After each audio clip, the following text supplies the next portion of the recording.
फरीदाबाद की जिला जेल निमका में बंद एक विचाराधीन कैदी की संदिग्ध परिस्थितियों में मौत हो गई। मृतक का नाम सोहनपाल है, जिसकी उम्र लगभग 35 साल है। परिजनों के मुताबिक उनको जेल से फोन आया तो पता चला कि सोहनपाल की जेल में तबीयत खराब होने के चलते इलाज के दौरान सिविल अस्पताल में मौत हो गई। वहीं परिवार के लोगों ने जिला जेल के अधिकारियों और अस्पताल प्रशासन पर इलाज समय पर न कराने और इलाज में लापरवाही के आरोप लगाते हुए आरोपियों के खिलाफ सख्त कार्रवाई की मांग की है। आपको बताएं कि मृतक सोहनपाल पर बीते 16 मई को रोडवेज विभाग के बल्लभगढ़ डिपो में डीजल की हेराफेरी के मामले को लेकर मामला दर्ज था। परिजनों के मुताबिक वो बीती शाम ही उससे जेल में मिलने गए थे। तब मृतक सोहनपाल ने हल्के बुखार की शिकायत की थी, लेकिन तबीयत ज्यादा खराब नहीं बताई थी। उससे मिलने के बाद वो घर चले गए। अचानक आज सुबह लगभग 4 बजे से जेल से फोन आया कि सोहनपाल की तबीयत खराब होने के बाद उसे फरीदाबाद के सिविल अस्पताल लाया गया, जहां पर इलाज के दौरान युवक की मौत हो गई।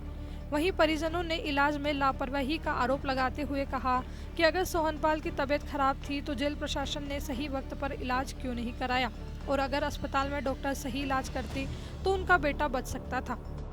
मामला ये है जी, आज सुबह फ़ोन आया था तकरीबन 4 बजे के आसपास। पुलिस के किसी मुलाजिम ने, वहाँ पर जेल प्रशासन के मुलाजिम ने फ़ोन किया था कि आप आ जाइए बीके हॉस्पिटल, आपका बच्चा एक्सपायर हो गया। वो 16 मई को किसी झूठे मुकदमे में उसको अरेस्ट किया गया था।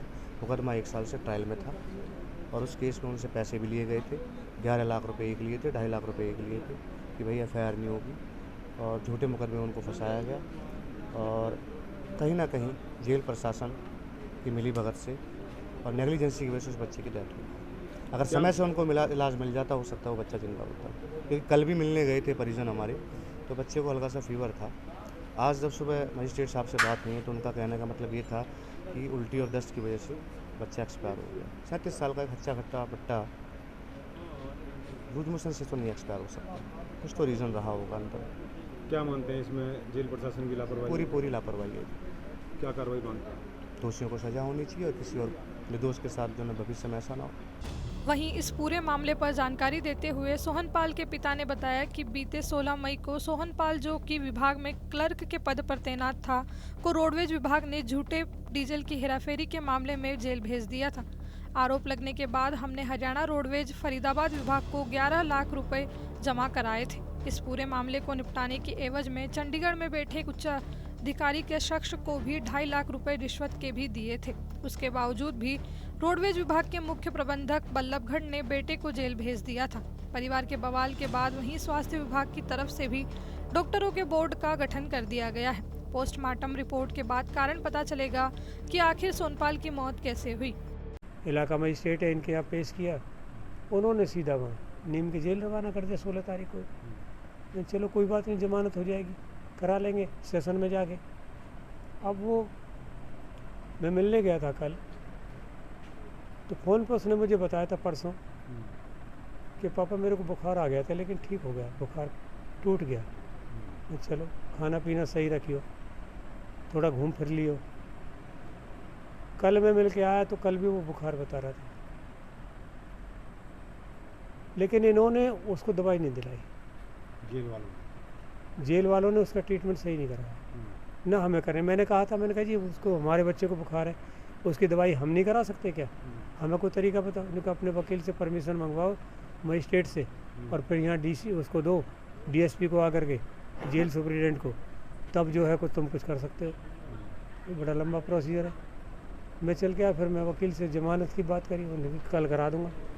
इतने टाइम में ही रात को मेरे पास आज सुबह 4 बजे फ़ोन आता है जेल से कि जी आपका बेटा सोहनपाल आपका बेटा। मैं कि हाँ, कि वो हम उसको सीरियस हो गया था, उसको वहाँ BK ले जा रहे थे और वो एक्सपायर हो गया। BK में ले गए, वहाँ जाके भर्ती किया, इलाज के दौरान वो। मैंने कहा भाई क्या हुआ उसको ये तो बताओ। फ़ोन काट दिया, कोई बात नहीं सर। अब हमारी समझ में ये नहीं आ रहा कि कल मैं 1 बजे मिला हूँ तो बच्चा मेरे को ठीक दिखाई दे रहा। उसके बाद जज साहब कह रहे थे कि 6 बजे तक भी ठीक है, उसके दोबारा चेकअप हुए। फिर ऐसी क्या बीमारी हो गई जो अचानक उसको आधे घंटे में या 10 मिनट में उसकी जान ले गई। वहीं सदर थाना बल्लभगढ़ के जांच अधिकारी ने बताया कि आज उन्हें सूचना प्राप्त हुई थी कि निमका जेल में बंद कैदी की तबीयत खराब हो गई थी, जिसे अस्पताल लाया गया है। वहां पर उसकी मौत हो गई। उसके बाद उन्होंने कार्रवाई करते हुए रपट लिखवाकर ड्यूटी मजिस्ट्रेट के समक्ष रिपोर्ट पेश की है। बाकी पोस्टमार्टम रिपोर्ट आने के बाद पता चलेगा कि आखिर मौत के क्या कारण रहे।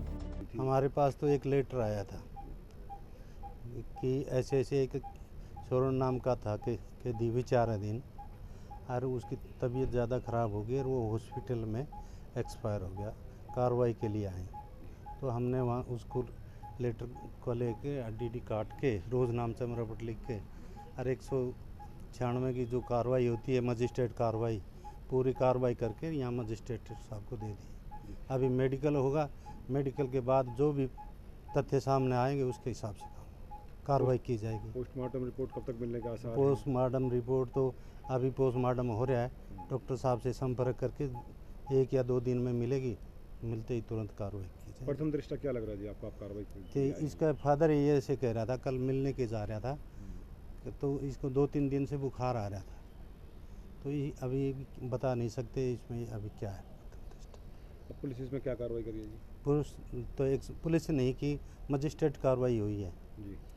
ये अभी आप मजिस्ट्रेट तफ्तीश के लिए आए ना आप तो? मैं तो तफ्तीश के लिए मजिस्ट्रेट के सहायक के लिए आया हूँ, उनकी कागज़ों की पूर्ति के लिए। कौन से थाने से हैं आप? मैं सदर थाने से हूँ, सदर बल्लभगढ़ से। जो भी कार्रवाई करे मजिस्ट्रेट साहब कर रहे हैं और मजिस्ट्रेट साहब ने फादर के उनके सबके बयान लिए। मौत की असल वजह तो पोस्टमार्टम रिपोर्ट ही बता सकती है, लेकिन पहले भी ऐसे कई मामले सामने आए हैं जिसमें कैदी की संदिग्ध परिस्थितियों में मौत हुई है। इसे प्रशासन की लापरवाही के अलावा और क्या कहा जा सकता है।